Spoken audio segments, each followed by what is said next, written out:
Have you ever imagined what it would be like to suddenly wake up in total darkness, knowing that you had been buried alive?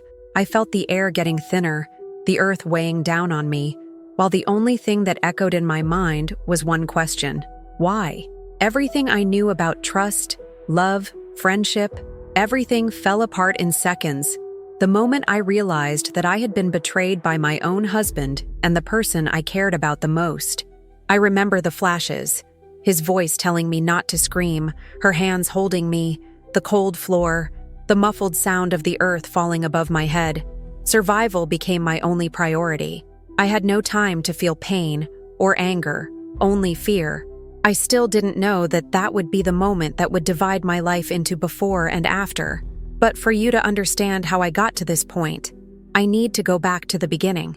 I've never been the type of person who likes to be exposed, but I've always thought it was important to remember the details, because it's in the details that we see who the people around us really are. My name is Emily Parker. I'm 35 years old, and I work as a manager at a technology company in Dallas, Texas. I grew up in a normal family: a police officer for my father, a teacher for my mother, 3 brothers, and a routine that never had its ups and downs.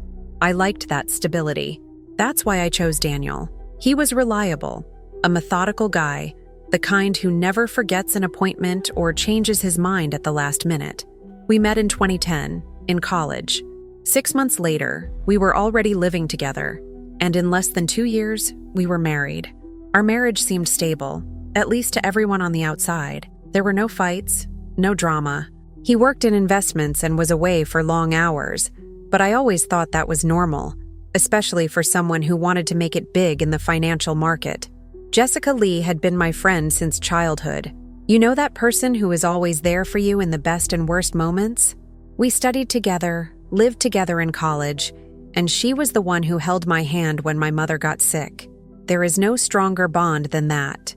That's why, when she became unemployed 2 years ago, I practically forced Daniel to help her get a job at the company where he worked. They started getting closer, but it never crossed my mind that there was anything wrong. My routine was no different from anyone else's. Early morning at the gym, late nights at work, lunch at home on the weekends. I trusted Daniel, maybe too much. It was easy to justify anything: an untimely connection, a last-minute meeting, Jessica staying late at my house to talk about careers. I've never been a suspicious person, but that day, everything changed. It was Tuesday, March 19th, 2022. I had left work early because of a system problem. Anyone who works in IT knows that sometimes you just have to restart everything and hope you don't get called back. I got home around 5. I didn't tell anyone, not even in the family group. When I opened the door, the first thing I noticed was the silence.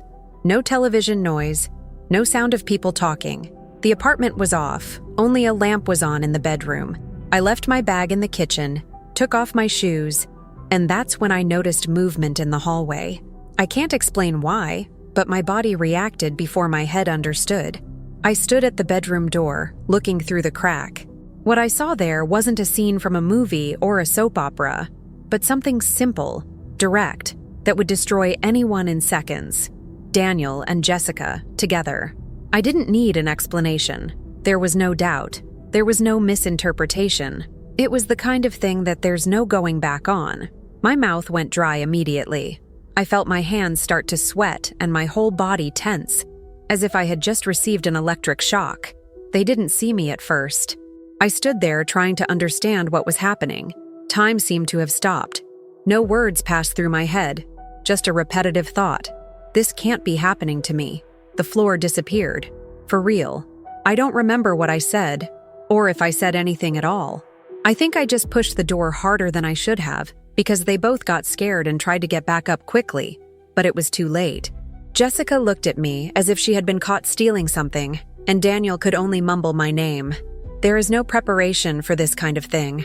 My whole body was frozen, but my mind was racing, trying to process everything.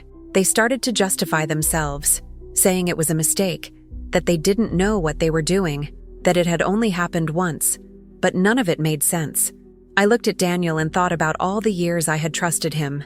I looked at Jessica and only saw betrayal. The silence lasted a few seconds, but it felt like an eternity. I felt like screaming, crying, breaking everything, but I couldn't do anything. I stood there, still, trying to breathe, trying to understand what had happened to my life. I never imagined I would be this kind of person, the one who catches her own husband with her best friend. But it happened to me, and no one talks about what comes next. About the moment when you realize that everything you thought was safe was a lie.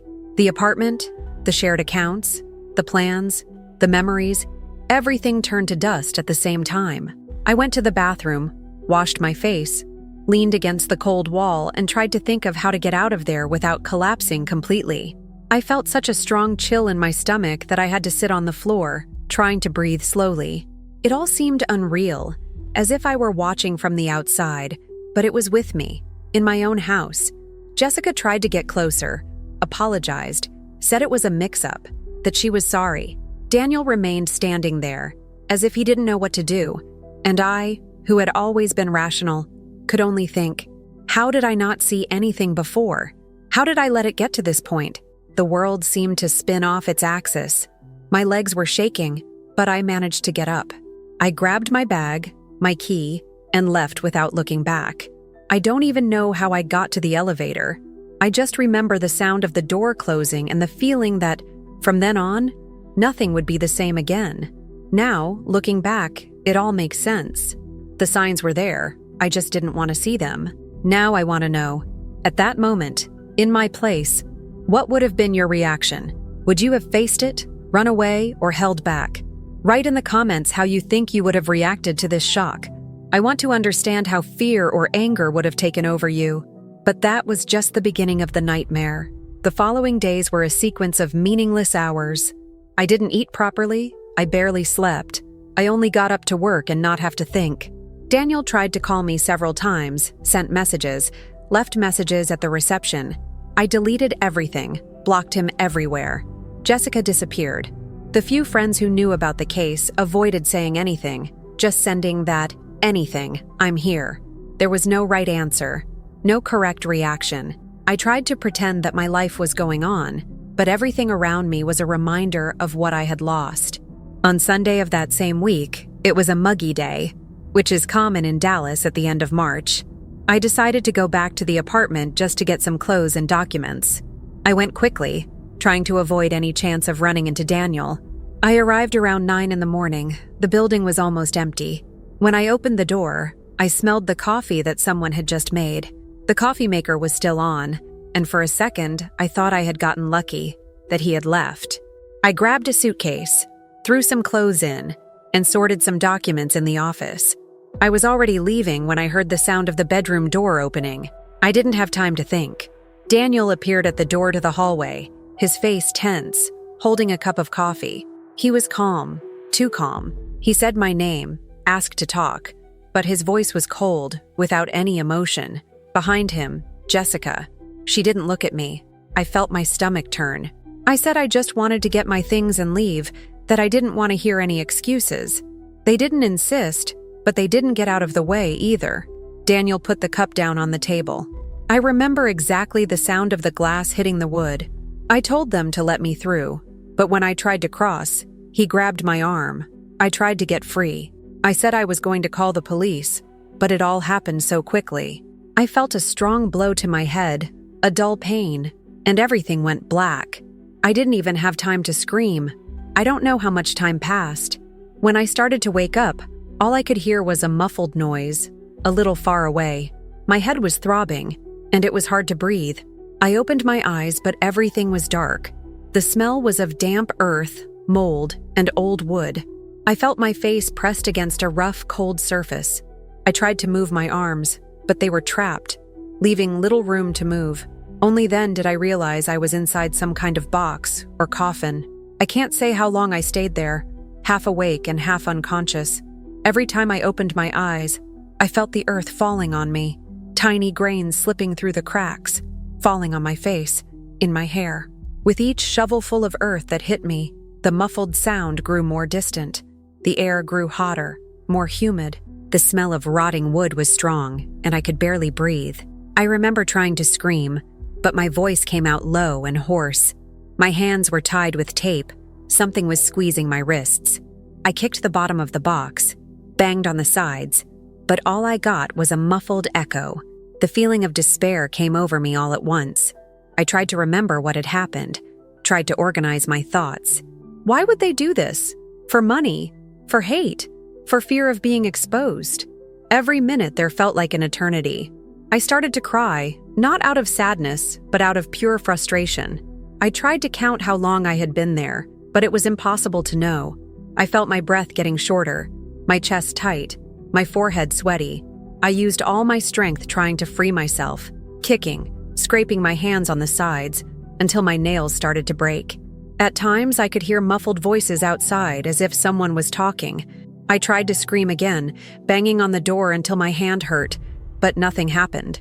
I thought about the details again, about the people who might miss me, about my coworkers, about the doorman in the building.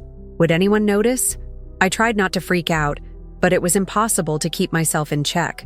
The smell of earth was so strong it made me want to vomit. I felt my hair sticking to my forehead, sweat running down my face. Every time the silence took over, I tried to figure out a way to get out of there. In one of my pants pockets, I remembered I had a ring. Not just any ring. It was the one my mother had given me on my wedding day. I felt the metal on my fingertips and began to scrape hard against the ribbon that bound my wrists. Time seemed to stand still. I don't know how long I stood there, but every time I managed to cut a piece of the ribbon, I felt a glimmer of hope spring forth. As the earth continued to fall and the sound outside grew more and more distant, all I could think was, I can't die like this. Not here, not now. What scared me the most was how cold and calculating Daniel and Jessica were, as if this was just another step for them. At no point did I hear a word of regret. They left me there as if I were a problem to be solved, something that needed to disappear. When I realized this, I felt my anger rise. This was the breaking point. I wasn't going to give up. No matter how much it hurt, no matter what came next. It was all or nothing, but what happened next, no one could have ever predicted. I don't know how long I stood there, buried in that box, waiting for the air to run out. It could have been an hour or 3. Time disappears when all you think about is survival. My mother's ring had become my only tool, scraping tape and wood until my hands began to bleed. I could no longer feel my fingertips. Just as hope began to fade, I heard a strange, almost imperceptible noise coming from somewhere above me. It was fast, almost like footsteps. I tried to scream, even though I knew my voice was weak, but the little air I had left was only enough to knock with what little strength I had left. I knocked on the lid 3 times. It seemed useless, but it was all I could manage. Up above, the sound changed. I heard something heavy being dragged, a dull thud, then silence. My whole body went on alert, unsure if it was a hallucination or reality. Then came a different sound, something cutting through the earth, a shovel going into the damp earth, a rhythmic noise, getting closer and closer. I remembered the times my father would dig in the garden at home. It was exactly that sound, but now it was a matter of life or death. With each new shovel, the air seemed to circulate again, even if it was just my imagination. I banged my fist on the wood again. This time, I heard the noise echo closer, and someone up above shouted, "Is anyone down there?" It was a male voice, fast-paced, tense. It wasn't Daniel or a police officer. It was a familiar voice, but I couldn't place it at the time. All I could say was, with what little breath I had left, "Here, please, here." The answer came quickly. The shovel hit the coffin lid. The sound of dirt falling from outside mixed with my shallow breathing, and with each blow of the tool, I felt the lid shake. "Hold on tight! I'm going to get you out of there!" the man above said. I heard the lid crack. The smell of dirt grew stronger, but at least it meant the outside was coming. Finally, light invaded my eyes in an almost aggressive way. It hurt, but it was the best kind of pain I've ever felt. Ryan's face appeared. He was covered in sweat, his hands and face covered in dirt. He pulled me up, supporting my body, as if I weighed nothing. The air outside was hot, but breathable. I felt my lungs burn a little, coughed, and almost passed out again. Ryan handed me a bottle of water and asked me to try to breathe slowly. He was nervous, but very focused. He didn't ask me anything, he just stood there, helping me stand up until I could stop shaking. Only then did he explain why he was there. I had been suspicious of Jessica for weeks. After the divorce, she acted strange, stopped paying some bills, disappeared with some valuables.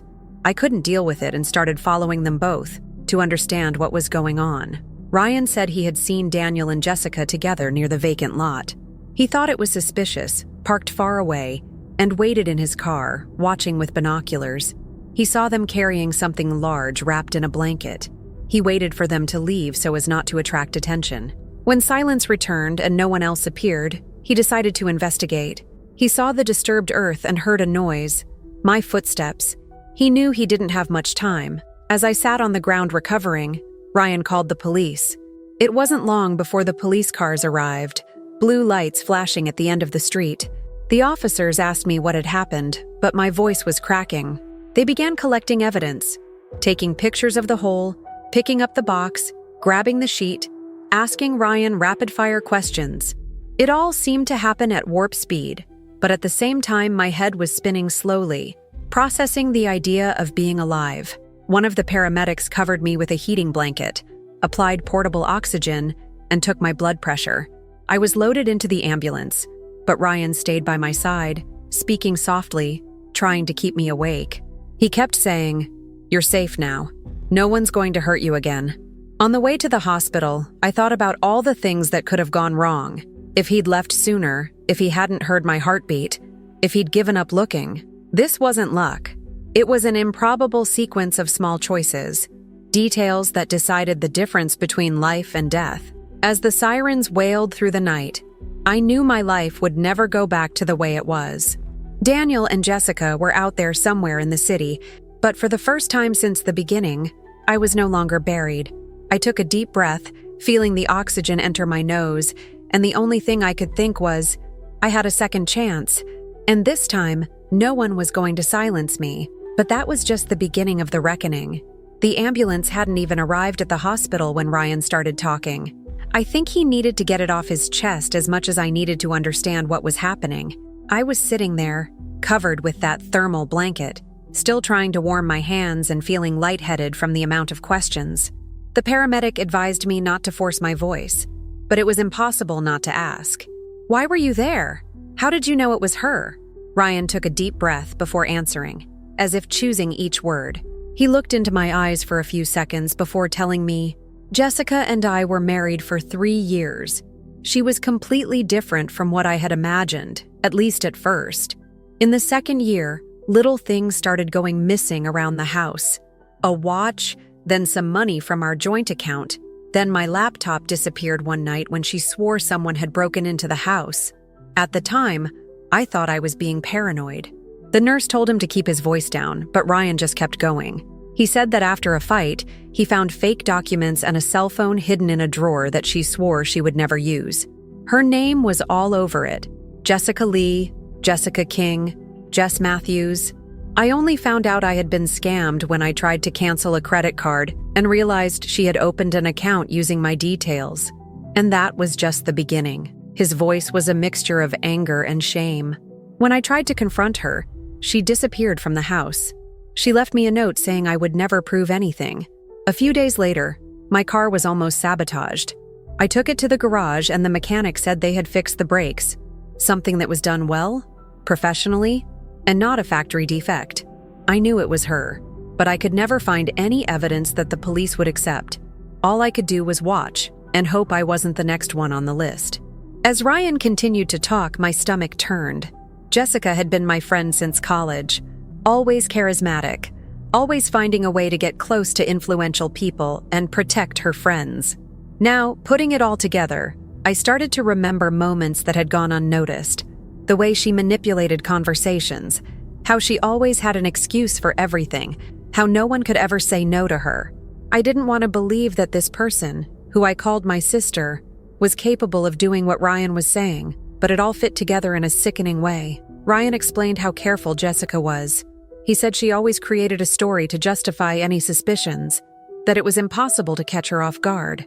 He also showed screenshots of old messages, suspicious transfers, and even a copy of the police report he filed at the time of the alleged robbery. They filed it away. They said there was no evidence. I knew it wasn't a small thing. When I saw her with Daniel, everything became clear. She always finds someone to use, to manipulate. I just didn't imagine you would be next. The silence in the ambulance was heavy. I stared at the ceiling, trying to process that my best friend had done this before. It wasn't just cheating. It was something much more dangerous, premeditated, cold. When you find out that someone in your inner circle has a history like that, the ground disappears. I thought back to all the birthdays, trips, conversations, and shared secrets. Everything became suspicious. At the hospital, Ryan stood outside while I was examined. Even so, his words rang in my head. All I could think was that if he hadn't shown up on that lot, I would never have known about any of this. Maybe the police would have just found a body and called it a day. What Jessica did to me and Ryan was more than a crime. It was cruelty. It was calculation. She felt no guilt. She saw only advantage. When I left the exam room, already on the gurney, Ryan was waiting for me in the hallway. He was holding my unlocked phone, saying that the police had asked if they could search my conversations and photos for clues. I said yes. I had nothing left to hide. I looked at him and asked bluntly, "Do you think she'll try to run away?" Ryan shook his head. "She always does. But this time, I'm watching, and you won't have to go through this alone again." At that moment, I realized that I was in the presence of someone who fully understood the gravity of the situation. Jessica was not just any backstabbing friend. She was a predator, someone who destroyed lives as easily as she changed her name. The worst part? Daniel probably had no idea what he was getting himself into. The revelation about Jessica's past made everything even more dangerous. And that's when I understood. Survival wasn't the end. It was just the first battle. Because now, I knew the size of the threat that was loose. And I was willing to fight. For myself and for everyone she had ever tried to destroy. But what would come next? No one could have predicted. The decision to go after them was not automatic. I spent almost 48 hours in the hospital, giving statements to the police and talking to the American investigators, who soon realized that Jessica and Daniel had prepared everything in advance. They transferred money from my accounts abroad, sold valuables, made off with documents, and on the night they tried to kill me, they were already ready to disappear from the map. When the police traced the last trace of Daniel's card, a record appeared in San Jose, Costa Rica. That was when the penny dropped. They had fled to a country where extradition processes are slow and complicated. That night, at the hotel where I was staying at the police's direction, Ryan showed up with a map open and his laptop tuned to local news from Central America. He had already researched financial crimes involving Americans in Costa Rica, and he laid it all out. They're going to try to stay in some hard-to-reach area, maybe use fake names, buy some time until they can get documents to escape again. I knew I had to go. It wasn't just to get the money back. It was because of what they had done to me, what they had done to Ryan, what they could do to anyone else. I decided to fly 2 days later, with Ryan by my side.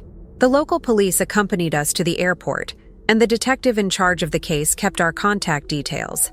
I took only the essentials with me: a small suitcase, some papers, copies of my bank documents, and, in my hand, the ring I had used to scrape the coffin screw, a reminder of what I had just survived. Ryan was already ahead, sorting out the bureaucratic part of the trip and arranging the details with the International Police Department. We arrived in San Jose on a hot morning, almost 3 a.m, and were greeted by a local police officer named Rodrigo, who spoke broken English but was efficient and practical. He explained that crimes like ours were not uncommon, foreigners who arrive in Costa Rica to disappear, hoping that time will make justice forget. He showed photos of luxury yachts and discreet marinas, and commented that if they really had money, it was somewhere remote, with few curious onlookers. The next few days were a race.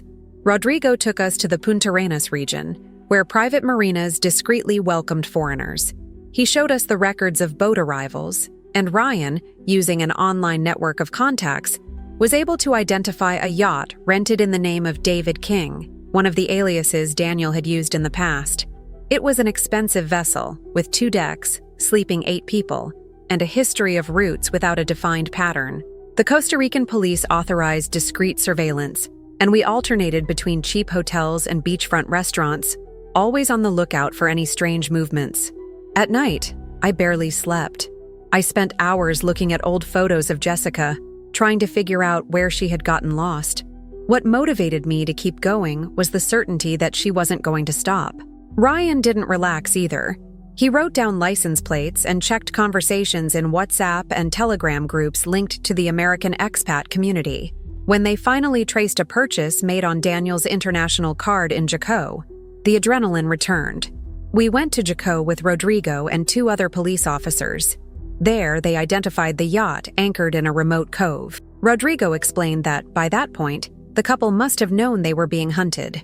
Tensions rose when we saw Jessica leaving the yacht with a large suitcase, looking around, Daniel right behind her, nervous, fiddling with his phone the whole time. I had to control myself not to run to them right there. Rodrigo asked for patience. They need to feel safe. It's the only way we can catch them both together. We set up a small operation. The next morning, the local police put us on a speedboat and approached the yacht disguised as fishermen. The plan was simple: approach discreetly, check documents, and only act if they felt they were going to flee. But nothing went as expected.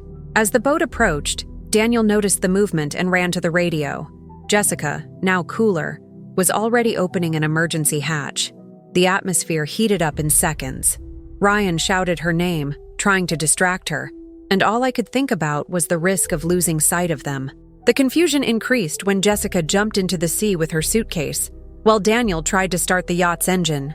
A police officer drew his gun. Rodrigo ordered everyone to move away, but it was too late. The yacht accelerated, almost hitting the boat. The suitcase was left behind, floating. Jessica swam to the beach but was detained by police officers who were already waiting. Daniel was captured after a few minutes, subdued and handcuffed. Watching the 2 of them being taken away by the police was a mixture of relief and disbelief. So much could have gone wrong.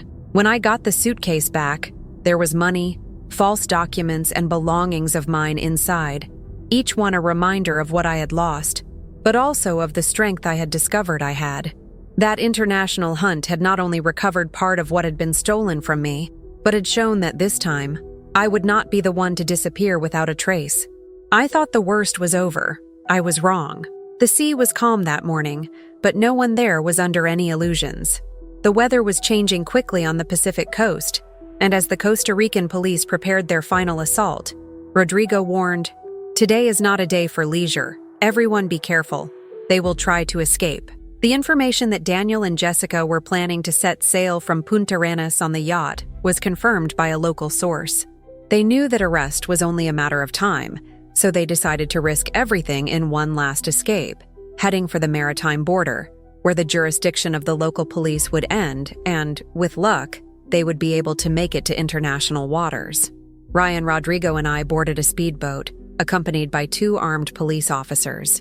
The yacht was visible just over 500 meters from the coast, white, sleek, and fast. As we got closer, the clouds began to cover the sky.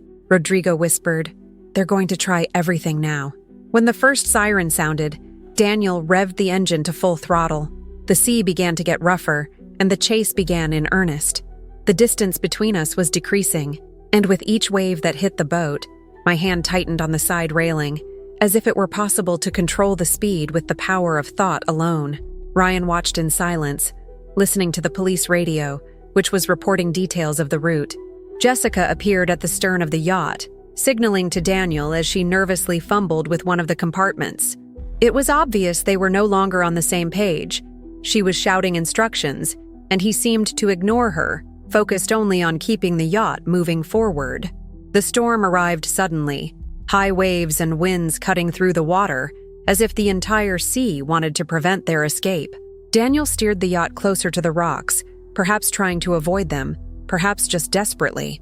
Rodrigo shouted, "Faster!" and our boat rocked hard as it accelerated to close the path. Suddenly, Jessica appeared with the suitcase of money and documents. It was her plan B. Instead of helping Daniel, she threw the suitcase into an inflatable boat, jumped in, and started rowing away, leaving Daniel behind. There was a second of silence, then the screams. Daniel understood. He shouted her name, but it was too late. Jessica rowed towards the beach, betting that she could disappear among the tourists. Daniel, furious, threw the yacht at Jessica's boat, but missed badly. A strong wave overturned the boat, throwing Jessica into the water. The yacht lost control, hit the rocks, and, for a moment, everything disappeared in a loud sound of breaking fiber. Our boat stopped in time, but Rodrigo didn't think twice. He jumped into the water to rescue the two, with Ryan right behind. Jessica screamed for help, the boat sinking beside her as she tried to grab her bag, which quickly sank.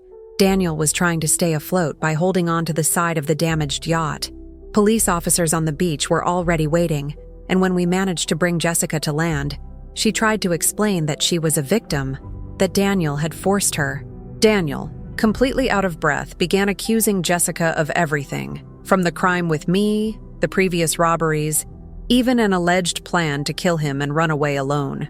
In a few minutes, the beach became a scene from a crime movie. Sirens, people taking pictures, the two being handcuffed and taken away in separate cars, shouting at each other, spreading all the dirt of the crime in public. The police recovered some of the money and the false documents, but the most striking thing was the way each tried to free himself from the blame, betraying until the end. There, seeing the two being taken away, I understood that chase at sea, in a storm, was just a reflection of the destruction they caused wherever they went. Each of them tried to escape alone, but ended up trapped by the same selfishness that united them. Strangely enough, I didn't feel any immediate relief. I just looked at Ryan and took a deep breath, as if for the first time I had space to think about myself. The rest would be up to justice to sort out. But nothing that happened there compares to what came after. The storm had passed, but what came next was even more intense, in a different way. When Daniel and Jessica were taken away, the police separated us to take statements immediately. Every detail had to be recorded. I spent more than 6 hours answering questions from prosecutors, police officers, and psychologists, trying not to forget anything. The account number where they deposited the money, the passwords, the conversations, the places where they fled. Ryan did the same. They had to cross-reference everyone's information. For the next 2 days, the routine was just the police station, exams, evidence collection, and calls with lawyers. Outside, the story had already exploded. Costa Rican newspapers began publishing short stories about American couple arrested for fraud and attempted murder. On the third day, American reporters arrived, and soon the story was splashed across websites with headlines like, "American woman buried alive by husband and best friend. The most shocking rescue of the year." There was my photo, Ryan's, images from the beach, even videos taken by tourists of the moment Daniel and Jessica were arrested, handcuffed, still arguing in public.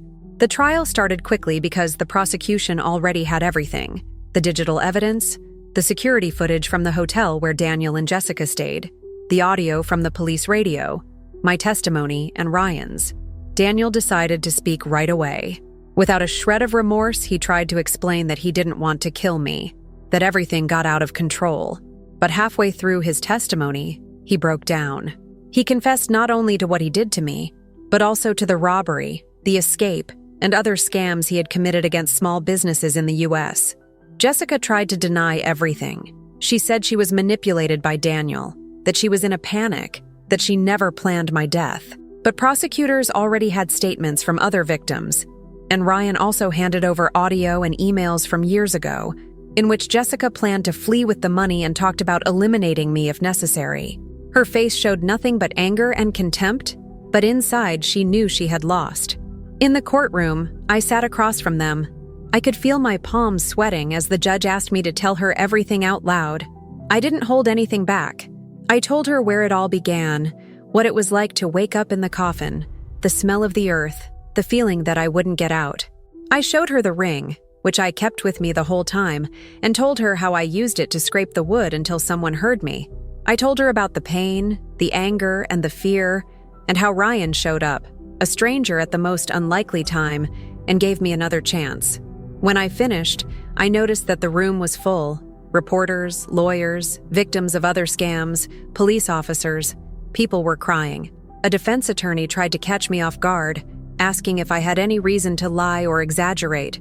I replied that they were the ones who had been lying for years. My testimony, along with Ryan's, became news stories everywhere. The case ended up on TV shows in the US, with reconstructions, interviews, everything. It was strange to be treated as the coffin survivor, but I quickly understood that telling my story wasn't just about me. The prosecutor made a point of highlighting how Jessica's pattern of crimes was long-standing. He showed that she had already scammed people in 3 states, scammed ex-partners, and, at least once, threatened an ex with violence. Every detail came to light. In the face of all this, Daniel just lowered his head and apologized, almost like a cry for help that no longer worked. In the end, he was sentenced to more than 20 years in prison, and Jessica was convicted of attempted murder, fraud, and criminal association. The repercussions of the case did not stop. Weeks went by and messages arrived every day. People saying they had been through similar situations, thanking them for their courage in speaking out, saying that for the first time, they felt hope of getting justice. Some women asked how to report it. Others just wanted to vent. The judge in the case himself asked to use the case as a reference in other trials of financial crimes and psychological violence. On television, my story was called "Living Proof That No One Is Alone, Even in the Worst Moments." I felt the weight of that phrase. What happened to me and Ryan became an example, a subject in law school, a magazine article, even a podcast topic. I could no longer erase the past, but now it served to give a voice to those who had been silent for so long. But the most important thing wasn't the headline. It was knowing that, after all this, no one there would hide anymore. Justice had finally done its job, and for the first time, I was able to sleep peacefully knowing that, from then on, it was possible to truly start over. But the story didn't end there. What came next changed my life, and the lives of many others, forever. Coming home after all that felt like a bad dream, the kind you try to forget as soon as you wake up, but that comes back in flashes throughout the day. For weeks, any loud noise would make my hands sweat. Sleeping was hard, and even driving to the grocery store felt like an accomplishment. Ryan moved to Philadelphia shortly after his sentencing, and we started talking almost every day. He was also carrying the weight of his trauma, but he had a direct way of talking about things without beating around the bush, like someone who knows there's no point in hiding anything anymore. One afternoon in October, I received a message from him. "Have you ever thought about turning all this into something bigger? There are many people who go through similar things and have no idea what to do." I thought about that sentence for days. It was true. During the process, I received more than 100 messages from different people. Some had lost money, others were trying to escape abusive relationships, others just didn't know how to start over after being betrayed. They all had in common that feeling of shame, of loneliness, of not having anyone to ask for help without being judged. That's when the idea for the Phoenix Foundation began to take shape. I wanted to create a safe space where anyone who had been through a scam, financial, or emotional abuse could find legal advice, psychological support, and, most importantly, hear from someone who had been there. You are not alone. The name came easily. When I was trapped in that makeshift coffin, what struck me most was the desire to come out of there different. Not only alive, but stronger than ever. The symbol of the phoenix, that bird that rises from the ashes, seemed to me to be the only thing capable of expressing what I was feeling. And the ring, which was my only weapon that night, became the logo for the foundation. I asked a designer to create an image of the phoenix holding a shiny ring, simple, direct, and full of meaning. At first, I didn't even have enough money to set up a decent office. I used part of what I recovered in the process, and the rest came from crowdfunding from friends and people who follow my story. Ryan agreed to help from the beginning, taking care of the most bureaucratic part, contacting lawyers and training volunteers. He already knew how to deal with documentation because of Jessica's old cases, so he set up a system so that each complaint would be treated as a unique case, with total respect for confidentiality, and without ever turning anyone into a number. The first few months were intense. We created a network of partner psychologists, criminal lawyers, and accountants who specialized in digital scams. We organized online and in-person support groups. The phone rang all day long. I had to learn how to give interviews without crying, how to explain that financial abuse can be as violent as any other type of crime, how to deal with authorities who had never heard of it properly. The hardest part was convincing some people that starting over has nothing to do with shame or weakness. What kept me going on bad days was looking at the ring and remembering what happened. The Phoenix Foundation became news. We appeared in newspapers, podcasts, and TV shows. The number of complaints tripled in the first half of the year. Many people stopped me on the street, thanked me, and quietly told their stories. I never imagined I would be a reference for anything. Ryan, despite being more reserved, was always there behind the scenes, making sure that nothing got out of hand and that no one went unanswered. We never talked about starting over together as a couple, because there was no room for any unrealistic expectations. But he became my right-hand man. It was as if life had put us in the same place, at the same time, to rebuild not only our story, but that of a lot of people who thought they would never get out of the depths of despair. On the Foundation's first anniversary, we held a big event, inviting authorities, victims, and the press. On stage, I showed the original ring, explained how it saved my life and became the symbol of everything we have built. I told everyone there that being reborn does not mean forgetting the past. It means learning to live with it without letting it decide who you are. The audience fell silent, and when they applauded, I understood that the fight was worth it. The ring is now in an acrylic box in the office, right at the entrance to the Phoenix Foundation. Every time someone comes in there feeling scared, embarrassed, or angry, I point to it and say, "This is not just a piece of jewelry. It is proof that even when everything seems lost, there is always a way out." And somehow, this message reaches those who need to hear it most. The story isn't over yet, but now I'm the one writing each page. And for the first time, it makes perfect sense. The launch event for the Phoenix Foundation brought together victims, authorities, reporters, and even those who had never experienced anything like it, but felt they needed to be there. The auditorium was packed. The ring that saved my life was highlighted, illuminated by a single beam of light, as a silent reminder that even in the most unlikely situations, a way out can emerge. My legs felt shaky for a moment, but I kept going, looking at those people with a huge sense of responsibility. No one there had any idea how much I had thought about giving up, how much I doubted that I would be able to move forward without feeling marked by the past.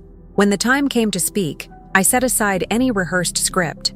I looked into the eyes of those present and told the truth. Getting over it is not forgetting. It is learning to live without fear of what happened. There is no formula for starting over, but there is a choice. And choosing not to be defined by a trauma is often the first step to recovering one's own history. Ryan stayed by my side the whole time. He didn't want the spotlight, but he made sure to appear in the photo at the end. Not out of vanity, but because he understood that representing strength also gives courage to those who are thinking about giving up now. I left there with the certainty that it wasn't just about me anymore. Every story we receive, every person who seeks out the Foundation, carries their own version of the impossible. And only those who have been through it understand what it's like to wake up every day and decide to try again. Do you know what else I learned? That we only realize how strong we are when everything seems lost. No matter how low you've fallen, there is a way up, even if it starts from scratch. The past will never disappear, but it doesn't have to be a sentence. Today, looking at the ring and seeing so many other people starting over makes it all worth it.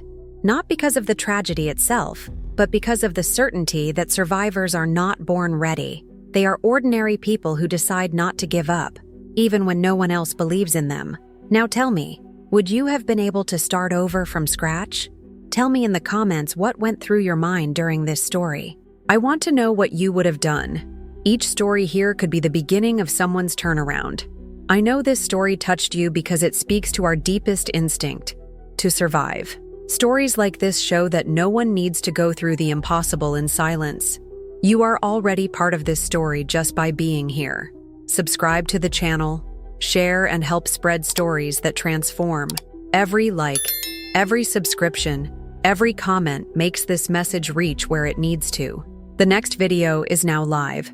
Brace yourself, because what you're about to see challenges everything we think we know about limits, courage, and survival. Click now. This story isn't over yet.